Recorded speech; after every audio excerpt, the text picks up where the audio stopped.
വലൗ യുആഖിദുല്ലാഹു الناس ബിമാ കസബു.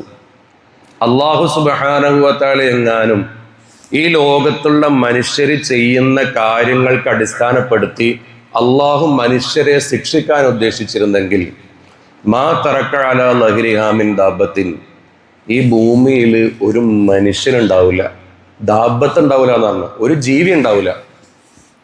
ആലോചിച്ച് നോക്കി, നമ്മൾ ചെയ്ത തെറ്റനുസരിച്ച് അള്ളാഹു സുബ്ഹാനഹു വ തആല എങ്ങാനും നമ്മളെ ശിക്ഷിക്കാൻ ഉദ്ദേശിച്ചിരുന്നു എന്നുണ്ടെങ്കിൽ ഈ ഭൂമിയിൽ ഒരു ജീവി പോലും നിലനിൽക്കില്ല എന്നാണ് പറഞ്ഞത്.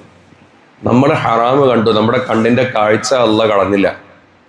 നമ്മൾ ഹറാമ് കേട്ടു, നമ്മുടെ കേൾവിയുടെ ശക്തി അല്ലാഹ് എടുത്ത് കളഞ്ഞില്ല.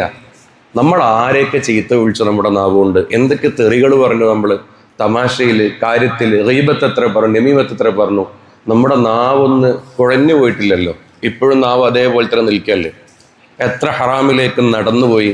നമ്മുടെ കാല് അല്ലാഹു തആല നമ്മളെ വികലാംഗനാക്കിയില്ല. എത്ര ഹറാമിലേക്ക് നമ്മുടെ കൈകൾ കൊണ്ടുപോയി. അല്ലാഹു തആല നമ്മുടെ കയ്യിന് പരിമിതി നൽകിയില്ല. അൽഹംദുലില്ലാഹ്, നമ്മുടെ റബ്ബിനെ നമുക്ക് മനസ്സിലാക്കാൻ ഇതിനേക്കാൾ അപ്പുറത്തേക്ക് എന്താ വേണ്ടത്? അല്ലാഹു തആല എങ്ങാനും നമ്മളെ അദാബിലാക്കിയിരുന്നെങ്കിൽ എത്രത്തോളം നമ്മൾ മോശപ്പെട്ടു പോയിരുന്നു.